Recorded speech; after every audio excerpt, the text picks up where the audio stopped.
Welcome to the Rim Break Rodeo. We hope this video helps. You begin by confirming prerequisites and taking the first actionable steps. Start with power. Remove and inspect the battery or charging contact.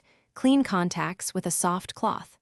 Once done, verify the app and account are online so the device can sync. Make sure Bluetooth is enabled.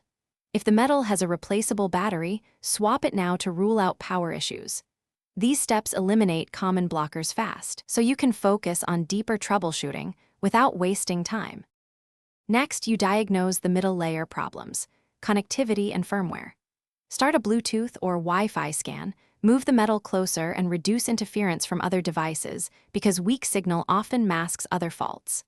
Then open the device settings and check firmware version, update if available, and if a recent update caused the issue, consider rolling back to a stable release.